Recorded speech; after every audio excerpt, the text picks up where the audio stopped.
And happy Thursday. Welcome to the Sports Bag Bros podcast. As you can see, Scott is with me. Trav, he may join, he may not. He's got some things going on. But we're happy to have Scott. As you see, the name of the title is Top 10 Sports Movies of All Time. We'll be getting into that.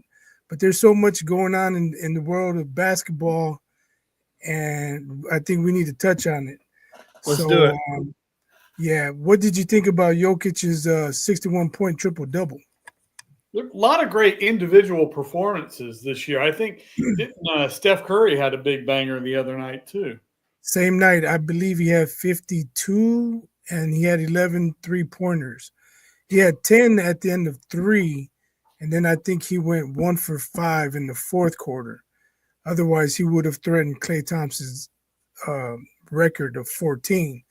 But that rest period, he lost his touch. Yeah, definitely. But I don't know if you saw the end of that Nuggets game. That was a hell of a game. It went into two overtimes when they played the Nuggets. I mean, they are the Nuggets. When they played the Timberwolves. And the last 2 minutes of that overtime was just crazy. The Nuggets hit a three. The T-Wolves hit a three. The Nuggets scored. The T-Wolves scored. Then coming down the stretch, I think somebody made a free throw to put the Nuggets up one, and the T-Wolves turned the ball over, and Russ gets it. And instead of dribbling out to the corner trying to kill the clock, wait to get fouled, he went in for the score and missed the layup. And then he didn't get back on defense. So the T-Wolves get the rebound. Now the defense is scrambling, and they really didn't get a good shot, but they found a guy open in the corner, and who comes to try and close out?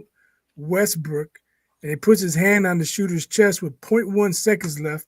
The ref calls a foul. They review it because it looked like he might have fouled him after the buzzer, but they reviewed it, and with 0.1 second, he had his hand on his chest, so he got 3 free throws. They make 2, missed the third one on purpose, and the T-Wolves win.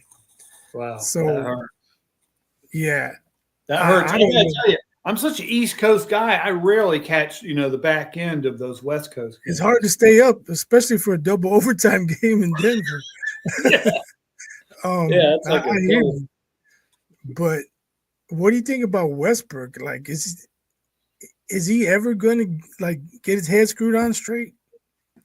Well, um, I don't know. He's we've talked about him before. How he tends to play angry, so he's always aggressive, and it seems like his ego and that aggression is normally still kind of in control of his game over the intellectual part of his brain. So he kind of is who he is at this point, and he's not quite the player he used to be, but he's still, I think he adds a little bit of depth to the Nuggets. So I think, on balance, he's probably more of an asset than a liability. Until the end of games, where you might want to keep the ball out of his hands. Yeah, In my yeah. opinion, I I don't care as much about the West Coast as long as the Lakers don't come out of there. So as long as he's good enough to beat the Lakers, I'm cool with that. And even if the Lakers come out of there, if the Celtics get to beat them, I'd be okay with that too. Because I imagine the Celtics or Cleveland will probably come out of the East. I'd like to see Orlando do as well, but I think they're on the bubble, so this is probably not their year. yeah, I think they've got some improving to do. Maybe add a couple of pieces as well. Mm, Um, did you catch Draymond's comments? no. He was talking to Baron Davis, and they were talking about giving Warriors respect. great. Yeah, they were talking about giving respect to the guys who came before them. And Draymond's like, "No, I can't do it. I wasn't raised like that. Respect is earned." And Baron's like, "No, you have to respect him. You have to respect him." It's like, "No, Wait a minute. Wait a respect is minute. earned." Logically, it doesn't make any sense. Respect is earned. If they're older players, they already earned it. That's why I'm bringing it up. Draymond, to me, I know he's not dumb, but he makes idiotic comments. I don't know why he's dying on that hill. It doesn't make sense. Like you said, Yeah, it he's a, doesn't make he's an sense. intellectual Westbrook. His Or, ego overrides his or, memory part of his brain. so Like, is Akeem Olajuwon supposed to come out of retirement and get a double-double? Did I get your respect, Draymond? I don't know. It doesn't make sense, man. Draymond, I don't know if him having a podcast was such a great idea. That's just my opinion. Yeah. And then Monica McNuts, she was on somebody's podcast saying that Caitlin Clark her popularity is only as great as it is because she's a white girl. She's sort of a good player too, though, isn't she? That's what Trav and I have been talking about for over a year. She's different. You know, I like Juju Watkins. Hopefully she comes back healthy and is able to reach her elite level again. But people are complaining she's not going to get the attention like Caitlin does. Well, you know, when she throws a 60-foot bounce pass from one end of the court to the other on the dime for a layup, it makes you go, wow, that was a great pass, like Caitlin Clark does. Man, maybe I need to start watching the NBA, WNBA. That sounds pretty good. I just thought of her as shooting. If she consistently shoots from the logo and makes threes, she'll get the same attention because that's what got my attention. Like, I didn't know anything about Caitlin Clark or Angel Reese until the whole "you can't see me" thing. And then the following season, I saw that Caitlin Clark hit a buzzer beater, so I started watching her highlights, and I became addicted to her highlights. She was splashing threes from 35. She's dropping behind the back passes. I was like, wow, this girl can really play. I should keep an eye on her. So, like I said, I was addicted to her highlights. Every time they played, I never watched the games live, but I watched the YouTube videos the following day.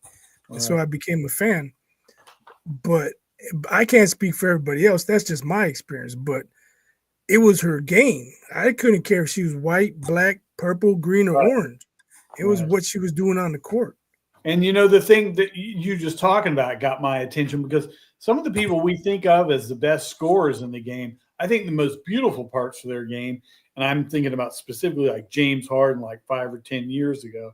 And I saw LeBron do it the other night, you know, just spectacular, no look, behind the back passes, all kinds of – I just love that. LeBron was like, well, it was almost like he was looking to the opposite field, and he threw it right down to somebody on the baseline, you know, completely no looking.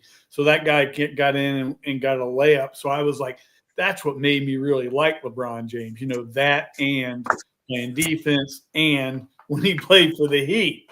And then he left the Heat, and I was like, yeah, whatever. And then he went to LA, and I was like, well, okay, now he's then you stopped liking him. Yeah, it's mandatory. But yeah, that pass, that was like that. You know, I just enjoy seeing good ball like that.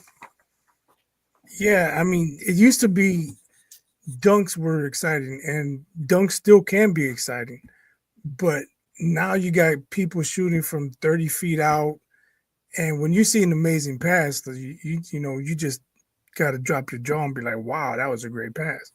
Yeah. You know, not everybody has that court vision, and that's to me, that's the thing with Caitlin Clark. I told Trav, even if her shooting is off, she still has great court vision, and she's going to get her teammates involved. And that's what happened early in the season last year. She was missing threes. She wasn't shooting as well as she usually does. I believe that was because she was tired from the NCAA tournament run and a quick turnaround. Then she had the Olympic break. Her legs came back. She got her shot going, and she was still dropping dimes. Yeah. Yeah. And this is a little regional, but I kind of put it out there to see if we can get some reaction. I heard talk today that Jacksonville may be like bargaining for a WNBA team. And as we've talked about, I'm not a big fan. I don't think I've ever watched a single game, but so I wouldn't really care one way or the other, except if it leads to something like eventually getting a G League team. Because, you know, it'd be great to have, because we've had some semi-pro teams here before, even, you know, some they won like a few years in a row, but it was, it was not like a G League team. It was more like, if you've ever seen that movie with Will Ferrell, Semi-Pro, where they trade Mannix for a washing machine. It was that kind of operation. Okay. Well, unless you got anything else, we can get into our top Movie 10 time. list. Movie time, baby. Excuse me? I didn't hear what you said. Movie time. Oh, movie time. Movie time. Yeah. You want me to go first, or do you want to go first? Go for it. All right, my number 10, it may be unpopular, but it's my top 10, so I don't care. The Fish That Saved Pittsburgh. Great one. I love that. Forgot all about it. Dr. J's the man that got me into basketball. That was his movie. He played Moses Guthrie. I don't care. If you watched it for the first time as an adult, you're not going to think it's a great movie. But as a 6, 7, 8-year-old kid, however old I was when I watched it, it was the greatest movie I ever saw because Dr. J was doing his thing. That's my number 10. No doubt. And you know what? That goes to, what I was thinking, I think the NBA should be bigger. There should be another summer league or something like that. Because there's so many great cities like Pittsburgh, that don't have NBA teams. That maybe they have a G League team, but no one pays attention to the G League because they play at the same time the NBA does. So if they played in the summer or something like that, I don't know. I think it'd be a lot better. But anyway, yeah, that's a great pick. I completely forgot about that one. My number 10, there are a lot of great funny movies like we just talked about, Semi-Pro. And they're good, serious movies. So I only did one in my top 10 that was really funny, and it was Talladega Nights. So I'm not a big NASCAR fan, but I love the idea of the gay French dude coming over from Formula One and going into NASCAR and challenging Ricky Bobby, and just the craziness between Ricky and Cal, John C. O'Reilly. And I just thought it was a really funny movie, and it made fun of NASCAR in a way that guys like me who don't really care for NASCAR thought was hilarious. And I think even NASCAR fans, who love the sport, thought it was funny too. So that goes to the comedic talent of Farrell, John O'Reilly, all the other people who were in it, and also the director, whose name escapes me right now, but he's been the director on a lot of Will Ferrell movies. They did Step Brothers together too. So, Yeah, so I do not like NASCAR, and I'm not a big Will Ferrell fan either. So I haven't seen Talladega Nights. I haven't seen Elf, but honestly, I haven't either. But as long as you see Step Brothers, you're okay in my book. Yeah, I saw Step Brothers. That was funny. Yeah. Step Brothers, they said in the commentary, they were like, we finished Talladega Nights and we had so much comedy left. And we spent so much time in Talladega Nights, like half the time on the cars. They were like, let's make another movie. And that was Step Brothers. Okay. That makes sense. I also like them in Daddy's Home. I love those movies. But anyway, so my number 9 is, what's my number 9? Rocky 3. I don't think Rocky 3 gets enough credit. For me, him beating Clubber Lang, that was like the baddest dude on the planet, right? Oh, that was 3, wasn't it? Yeah, that's what I said, Rocky 3. Okay. Yeah, I don't think a lot of people really consider Rocky 3 a great movie, but for me, I really enjoyed Rocky 3. What about Clubber Lang? When they go, what's your prediction? Pain. One of the greatest lines of all time. Yeah, I'm going to hurt him real bad. I think Mr. T played the shit out of that role. He was a great villain. And so Rocky 3 made my top 10. Yeah. One of my Rockies got in there too, but I got my numbers a little mixed up, but we'll get to that in a minute. Next one, I did a lot of basketball, so I wanted to make sure I got some good football ones in there. And I found this one, which I hadn't thought of until I started researching it, but Brian's song. And I saw it when I was a pretty young kid. I've seen it since then, but it's got, James Caan. He just passed away in the last year. And I just thought, it was a movie about a real thing. It was Gale Sayers, and I guess Brian Piccolo was the other guy. Right. And, and Piccolo ended up dying, and it was all about, their friendship when they played for the Bears. Let's see. I think Travis commenting, don't give that sucker no statue. Give him guts. That's a Clubber Lang line. Yeah. I think that's Trav. It says Sports Bag Bros podcast. So, that just cracked me up. So my number 8 is Remember the Titans. Good one. Yeah, I think that was really well done, especially since you consider it was based on a true story. Right. I think they did it really well the way they got the team to bond and show how they came together. I just think Remember the Titans is a great movie. Yeah, a lot of really good actors in that too. Some of them who were pretty young when that one came out. And Denzel came up in a couple of movies, and I don't think I picked him in any of mine. But this one, I think this next one, I doubt you have it on your list. And I wasn't going to put it on there because I was like, is that sports? What is that really about? It's ice skating. And I was like, I don't know. But whoa. I'm going backwards. That's not my number 8. No. What's your number 8? But go ahead, finish your thought. Okay, so this one's about ice skating, and I wasn't going to put it in there, but I thought it was such a bold choice. The movie I, Tonya, and Margot Robbie played Tonya Harding, who everybody hated. I mean, everybody hated. I hated her. All of America hated her. That's why I thought it was such a gutsy choice for her, especially at the time, because she wasn't that well known at the time. And she played this woman that everyone hated. And I thought it was very raw. It was very real the way she did it. I liked the movie so much. I was still kicking around the punk guitar when it came out back in the day. I was like, if I was going to make a band today, I would call it the Tonya Hardings. So, yeah. So I apologize for my mistake. Remember Titans comes up later on my list. Number 8 is actually Diggstown, the movie with Louis Gossett Jr. and James Woods. Were I can't remember his name, but Louis Gossett Jr.'s character has to beat 10 guys in 24 hours for them to win a bet. He has to beat them? Yeah, he had to beat 10 boxers. Oh, okay, so he's a boxer. Yeah. Okay, so it wasn't like Clint Eastwood, any which way but loose. It wasn't bare. No. It was actual boxing with gloves. Yeah, that's a hell of a feat.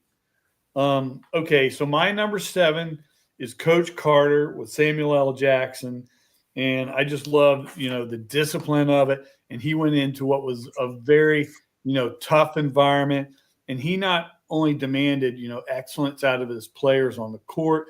He demanded it in the classroom, and he hacked a lot of people off. And it's based on a real story, and he stuck to his guns, and he was another one of those guys who really he emphasized the fundamentals. I can't remember if he stressed defense, but I know he stressed passing, because there's that scene where he's like he takes the air out of the ball and he's like, all right, you guys go at it.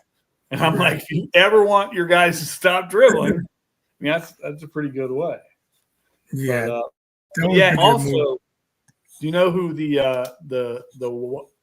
I only remember one white player. Do you know who it was? In that movie? Mm-hmm. No.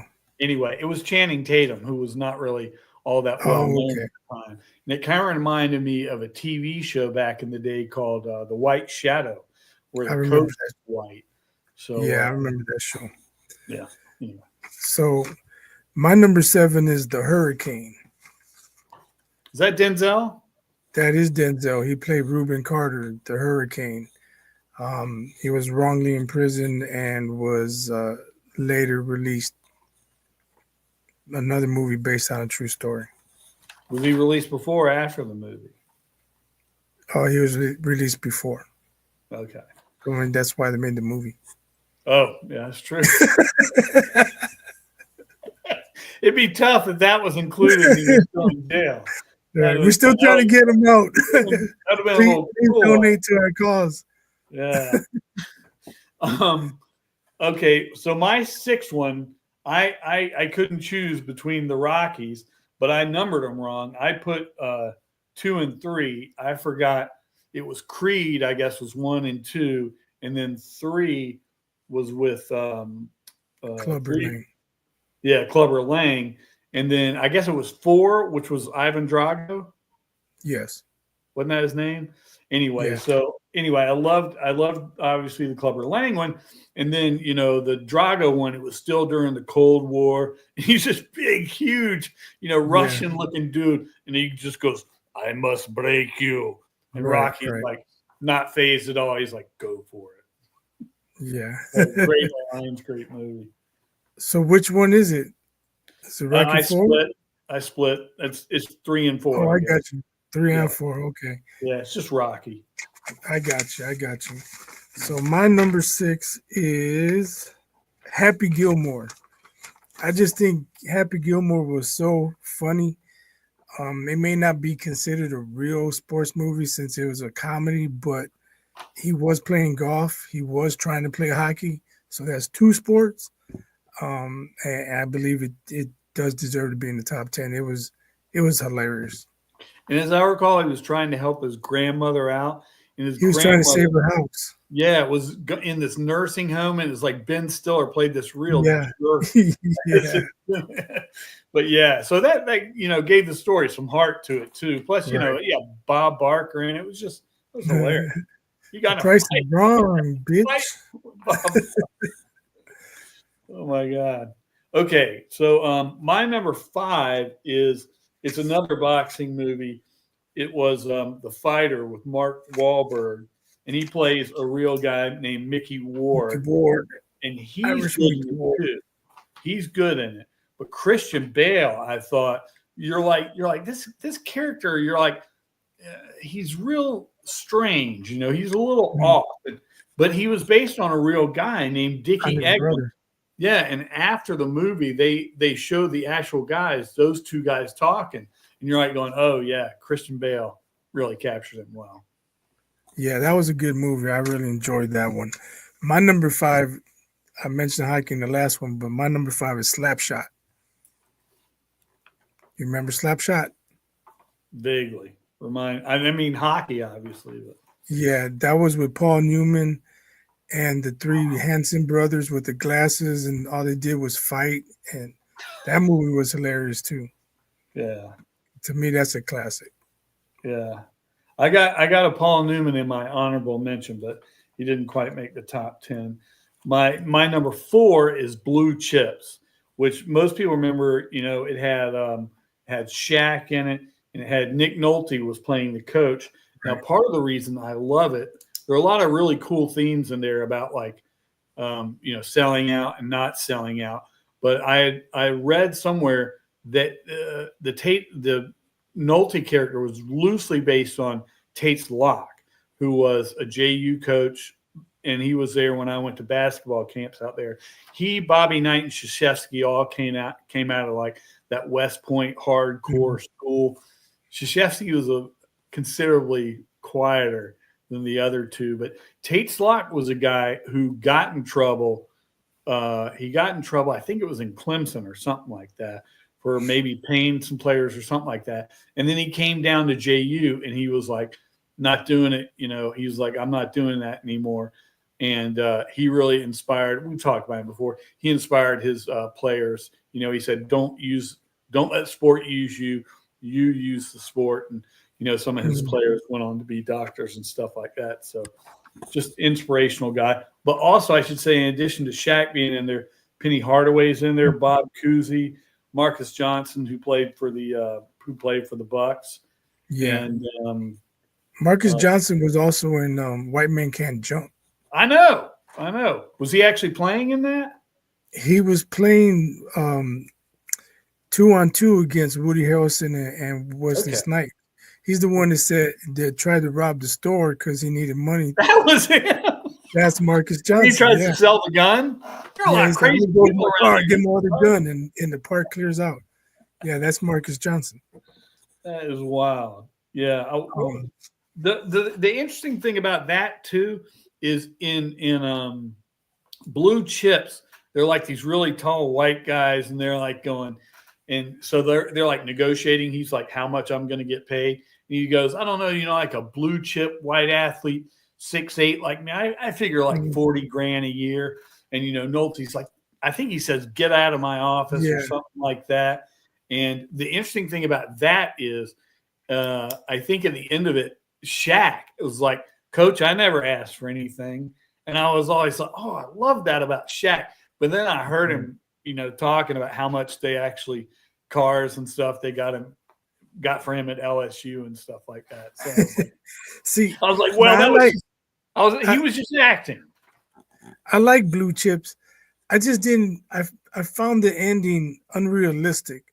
I don't think a coach is, after winning the game, he's just going to say, you know what, like he's not going to, his conscience isn't going to hit him all of a sudden like that.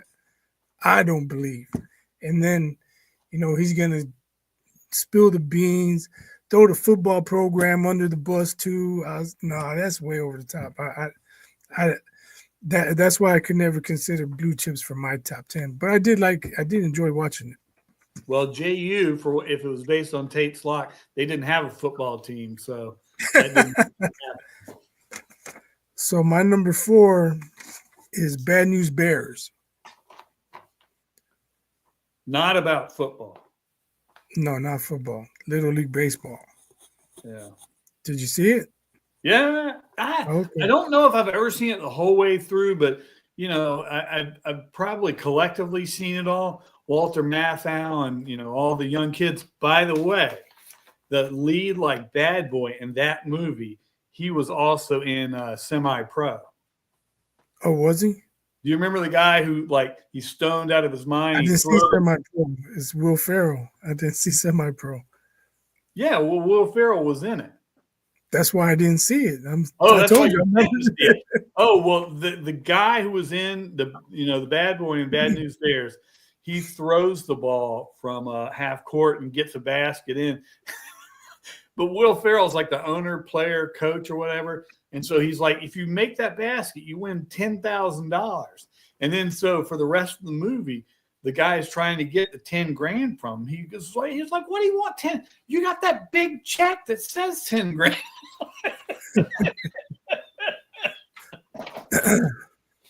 Anyway. Yeah, I might have to check it out. Same guy. Bad News Bears. It's pretty good. It's got Woody Harrelson in it too. It's pretty funny. Excuse me. Yeah, but I just think Bad News Bears is a classic.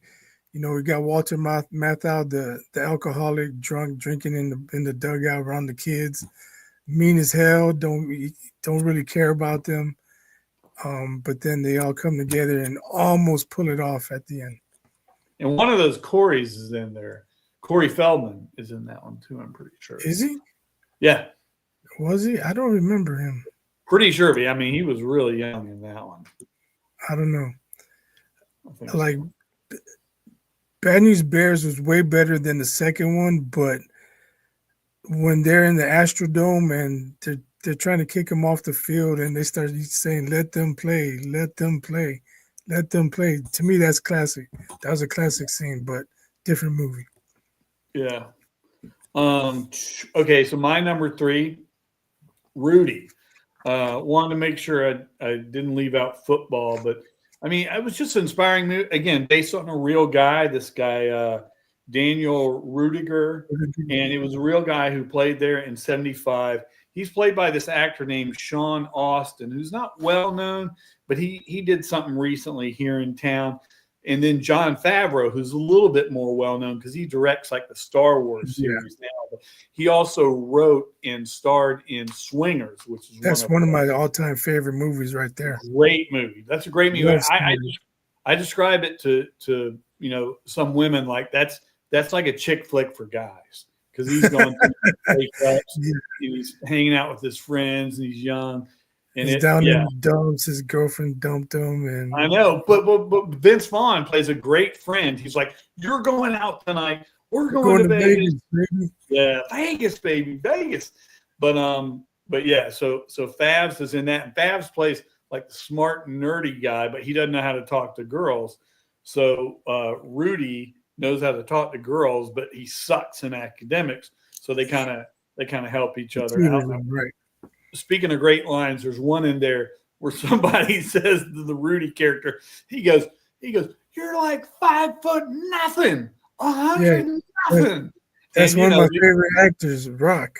Oh man, the kid goes through so much, but he finally does get, to play like a few plays or so.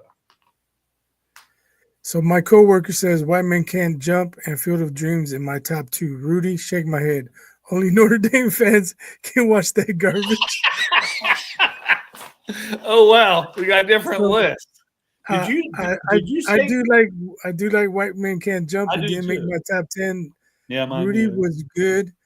I didn't rank Rudy in my top 10 because I heard an interview Joe Montana gave, and he's like, a lot of that movie, of course, it was sensationalized, but it's like a lot of that stuff didn't happen. Right. Like they didn't give up their jerseys for his spot. Right. There was a lot of things that just weren't true. So I'm like, yeah, okay, well, Hollywood went too far overboard for him, so I can't rank him in my top 10. Gotcha. But for the record, Scott is not a Notre Dame fan. I'm not. At least not to my knowledge. No. I sort of liked them when I was young. When they played, when I was really young, they played Clemson. They played Clemson. Wait a minute. Never mind. They played in the Gator Bowl one year. I got a Notre Dame like line. I thought that was kind of cool. But, and then I was kind of indifferent for a long time. I think I used to cheer for them against FSU. But then Chris Collinsworth, great Gator, his son goes to Notre Dame instead of Florida. So, yeah, those guys can take a hike now. Chris Collinsworth, the announcer, former Bengal? Former Bengal, former Gator, still holds the passing record, longest passing. I didn't know he went to Florida. In Gator history. Yeah, he was a receiver there. But he I guess he played a quarterback long enough to throw a pass. All right. So we're at number 3? Yeah. Rudy was your number 3. So my number 3, Remember the Titans. I said it was number 8, but I was looking at the list incorrectly. Okay. So yeah, we kind of talked about it already, but Denzel and the way the team came together based off on a true story. I think it was a great movie. Yeah. Yeah. Okay. So so you had 2 Denzel movies. The Hurricane. Yeah, the Hurricane. Yeah, I looked at the Titans and I was like, that was a really good one, but I wanted to do some kind of a little off center. But I mean, this one's not off center. I thought it was a great movie, Any Given Sunday, and I thought, Oscar, what the heck, Oliver Stone. He's a great director. He's a little wacky in the head, but sometimes he does some great movies like Platoon, and he did this one. Yeah. And then he did The Doors, which is just way too long, speaking of the late Val Kilmer. But I thought this was a great one, and it dealt, with the forces of modernity and old school in the last one. And, Al Pacino's talking about, how your dad and I did a deal? The handshake. That's all it took. The daughter's like, she's all about the money and, you're old and all this stuff. And I love the themes in there. And he's got to deal with the new quarterback coming in. And, it was like social media was really just beginning back then, because I think it was around 2000 this came out. But, his quarterback is going out and making music videos and things like that. So he was kind of the hip guy, but he was way deep in the depth chart. And then he throws up when he first gets to play, which really reminded me of the 2004 Super Bowl when Donovan McNabb, threw up. And later it came out, maybe it's because he was partying or something like that. But it just kind of seemed like, life reflecting art or art reflecting life or something like that. And I think Jamie Foxx is just an amazing actor. And they had so many, and who was it? Lawrence Taylor they had in there. And I think he was in there. Yeah, Lawrence Taylor was in there. Yeah, he was reflecting back, and it was like after his career had ended, and he's trying to talk to the young guy and say, realize what a great thing this is. And so I thought he was kind of playing himself in that. And it had Jim Brown. He's like, someone goes, "Calm down, coach, you're going to have a stroke." He goes, "I don't get strokes, I give them." I just couldn't buy Al Pacino as a coach. He didn't do it. Weird. Yeah, I didn't buy him as a football coach. So, and you know what? I didn't buy. I only watched it one time. I never watched it ever again. What kind of grew on me was he was talking about, it's a game of inches. Are you going to have that inch? I didn't buy that the first time because I always thought of baseball as a game of inches, and so I just right off the top I didn't take that. But then, when you come back to it, it's like when you're trying to motivate your guys in football, I thought that was a great way to do it. Just so, you get down to that little distance, and it's like, who's going to take that inch? Is it going to be you? It's going to be you or the other guy. You make sure it's you. Yeah, I do think that was a great speech in the movie. But again, I just didn't buy Al Pacino as a football coach. And Jamie Foxx walked past me one day. He was in town doing a comedy show, and I was at the after party. And I didn't think much of him as he walked by me, and then to see him playing an NFL quarterback, I was like, there ain't no way. Really? Seeing him in person, and then I was like, no way. So Pacino being an NFL coach and Jamie Foxx being NFL quarterback, I just couldn't buy it. So I got you. And what I liked about it was, I think Fox is an outgoing, personality. He's a fun-loving guy, and he played like this dark, brooding kind of asshole. He's an asshole to his girlfriend and all these things. And I just found that really believable. And I didn't buy so much, at least the first time or two I watched it, when him and Al Pacino came back together. But maybe like by the fourth and fifth time I watched it, I was like, okay, yeah, that could happen. But I'm not trying to throw shade at Jamie Foxx. He's a great actor. He's funny. I just don't think he could pull off being an NFL quarterback. Well, see, I didn't see him in person, so that might have thrown me off. But if you've seen him in Jarhead, and you gotta love him. I really liked him in Stealth. I don't know if you saw Stealth. Oh, absolutely. Yeah, that's a great movie. I'm a total air warfare freak, so I had to see that. And there's a great line in that where Josh Lucas says, I don't think the people who fight wars should ever be completely divorced from the consequences. And you've already seen that. Obviously, that movie came out in 2006, where you have people operating drones from different countries. So, yeah, that was a great movie. Well, it looks like Trav's corrected me. If it's true, it's true. I'm wrong, but I just didn't believe it. Well, that was high school. You're talking about stature when he walked by you. He didn't strike you. Did he get recruited? What kind of – was he a 1-star, 2-star, no stars? What was he? Yeah. Anyway, he was athletic. My number 2 is Rocky, the original Rocky. All right. So we both got 2 Rocky movies. Yeah.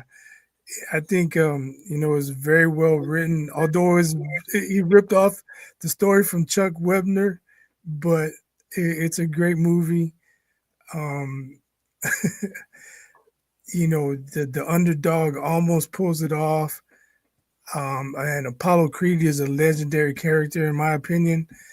That man had so many nicknames: the Tower of Power, the King of Steam, the Count of Monte Fisto. I mean, I loved his nicknames, man. He might have had more than Steamin' Willie Beeman did. Probably. Yeah. All right. Well, my number 1 is it's a bit of a part of it comes from the heart because my dad loved it. I loved it. I lost my dad's last year, and we lost Gene Hackman just recently, and it had Gene Hackman and Dennis Hopper, and it's all about this comeback story from Gene Hackman, who was somewhere else and really, I don't know, he hit one of his players. Anyway, he got in trouble, and so this is all about him coming back to where he was, and kind of like Coach Carter, but obviously before that, his players, he's uncompromising. And so it's like right away, I think he's down to like 4 players or so. But slowly, they start coming back, and they're like, they see what kind of program he's running. They see he's good. And, even though it's a small school, they end up, doing really well. And Hopper's kind of a comeback story too, because he plays one of the players' fathers, and he's like the town drunk and a disgrace. But, Hackman's character brings him back, and he's like, he makes him an assistant coach, and then he gets himself thrown out of a game. So Hopper will actually have to take over, and he has to do some actual coaching. Yeah, he has to actually coach. And my father said it always reminded him, I think when he was an undergrad, he was going up to some fraternity he was in. They had a conference up in Indiana, and whenever he saw the movie, it always reminded him of driving up there, in the fall. Yeah, so you still haven't mentioned it. What's that? The name. Hoosiers. Yeah. Sorry, Hoosiers. So, yeah, Hoosiers was a great movie. It's based off of a true story. The small school Milan, when they beat powerhouse Muncie Central in the Indiana State Tournament championship game. There's the guy who hit the shot. He actually has a bar in Indianapolis. I think it's called, I don't know if it's still open. I haven't been around there in a while, but it was Plump's last shot. His name was Bobby Plump. And he hit a buzzer beater, I believe. I think so. That was the guy who played Jimmy, the Jimmy character. Yeah, I think the score was he didn't join the team for a while. In the movie, I don't know the actual story, but yeah, in the movie. Real quiet, dude. Like never says anything. And the coach is like, Hackman's like, my way or the highway. And so I think, what he's thinking for that last shot is everyone will be expecting Jimmy, so I'm going to get somebody else to take it. And the kind of the players are looking around, and the Jimmy guy just feel confident in that. He just says, I'll make it, and he does. Right. But I think, I don't remember the score in the movie, but I think the actual game was very low scoring. It might have been 42-40 or 38-36, something like that. They really took the air out of the ball. So anyway, I guess before I reveal my number 1, we can talk about the movies that didn't make our top 10. Yeah. So for me, Hoosiers would be 1. Hoosiers did not make my top 10. I do believe Hoosiers is a great movie. It just didn't make my top 10. I also have movies like Caddyshack. Caddyshack is a classic, also funny. I'm not a big Bill Murray fan though, but whatever. I think Caddyshack was funny. American classic. I say Caddyshack is a classic. True. Yeah, but Bill Murray's got the line. He's like, the Dalai Lama says there'll be no tip, but you'll have a total consciousness or something like that. So I got that going for me. But you can't give me a hard time. Caddyshack's not in your top 10 either. No, it's not. It's not. I was good. Yeah, I tried to go easy, and I put Talladega Nights in there. So I tried to kind of take it easy on the comedy. Ooh, I could have gone. Another one just thought of Seabiscuit. I think Seabiscuit was really good. Yeah, I never saw that one. You never saw Seabiscuit? It's pretty long. You need 3 hours to watch it. But it's very entertaining. As much as I like Val Kilmer and the Doors, I had totally forgotten how long that movie was. And I was just like, I watched it like a couple of months ago. I was like, Jiminy Christmas, this is long. Okay, so my honorable mention, I put Draft Day in there. I like that one. It's got Kevin Costner, deals with a lot of current themes. It's got Barry Sanders in there. Yeah. And it's like, he's kind of dealing with like his father, I guess, was like this legendary GM, and he's just passed away. And it's like, how are you gonna, live up to your father's legacy? Right. And so I thought it was well done. Yeah, Draft Day, I enjoyed it, and when it comes on, I'll still watch it. I just think all of the trades that went on, it's not realistic. Nobody's going to trade 3 number ones and 3 number twos and then get all the picks back, and that's not going to happen. And it was what I liked about was the tension they built, because everyone wants to fire him until he gets that day done. Because the coach comes in, he's like, I quit, and everyone, the owner's gonna fire him, and he's like, but then he just pulls a rabbit out of his hat. And a couple of the players he picks, one of them was actually played by Arian Foster, who was a really good running back who I saw in college when he played for Tennessee before he went pro. Yeah. And what else I think Chadwick Boseman plays the other player who was a great actor who we definitely lost too soon. Yeah. What else you got?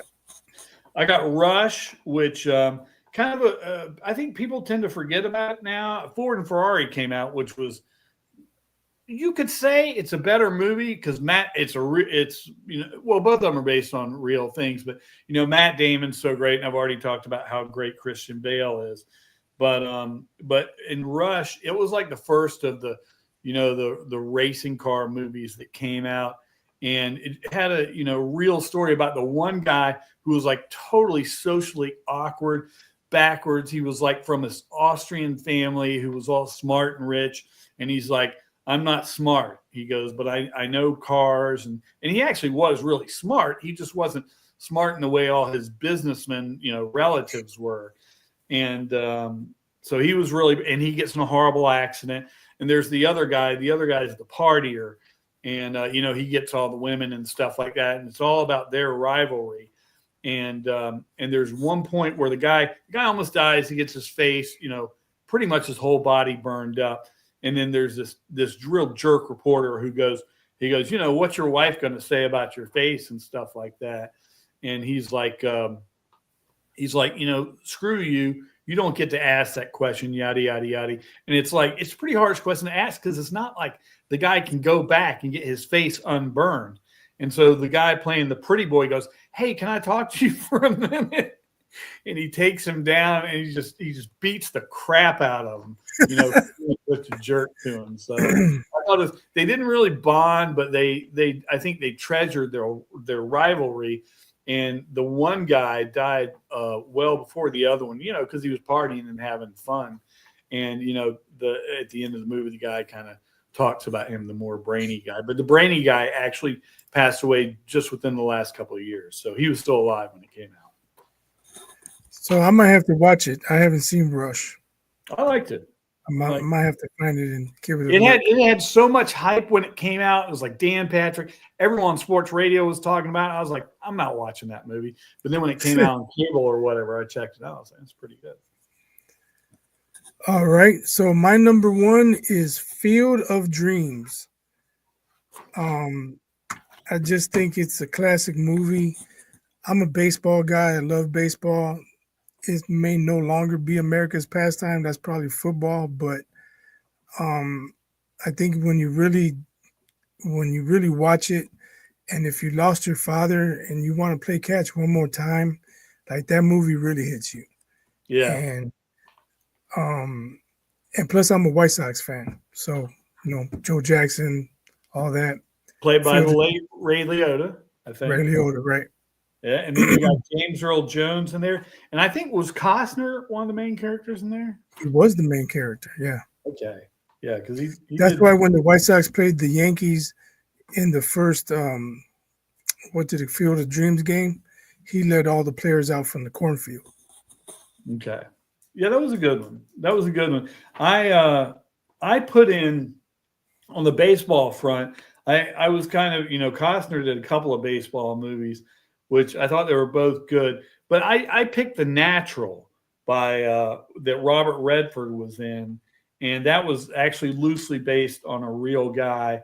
And it's another comeback story, and the guy's just, he gets shot by some crazy woman, and he's it's like, is this guy ever going to make it? And then at the end, I think it's kind of fanciful, but I mean, it was a long time ago, and he hits that home run so hard that he hits, the lights, and then all the lights blow out of that stand, and then they blow out of the next stand, So it's one of those, it's an old movie. It's like from 84, but if you hang in there long enough to, the payoff really comes. Yeah, I never felt the urge to stick it out and watch the movie. I've never seen it. It was a different time. It was like, we probably only had 3 channels back then, and we may have had HBO, and it was like, you're either watching something stupid on network or, Zoom children's show, or you're watching HBO. So. Yeah, I never caught The Natural. Yeah. By the way, I had one more. I wanted to say The Hustle with Adam Sandler. I thought that was a really good movie about basketball. Came out on Netflix. Oh yeah, I saw that. I saw that a few years ago. That was pretty good. Yeah, it's got Robert Duvall in it too. I thought it was pretty realistic. Yeah, neither one of us had Bull Durham. That's another classic. Another Costner baseball movie. Yeah, another Costner baseball movie. And then there's another Costner golf one with Tim Cup. We probably should have had a third person on, so we could have graded the list and then came up with a top 10. But whatever, it's just us two. You can let us know in the comments if you like or dislike our list. Let us know if we're full of crap. Especially if you like Rudy. Apparently, we got some haters. Yeah, and if you love the fish that saved Pittsburgh, let me know because I can't be the only fan. No, you got me too, man. I love fish. Bring on the fish. So that's our top 10 list. Signing out for this week. We'll be back next week. Everybody have a great weekend, and we'll see you on Monday. Peace.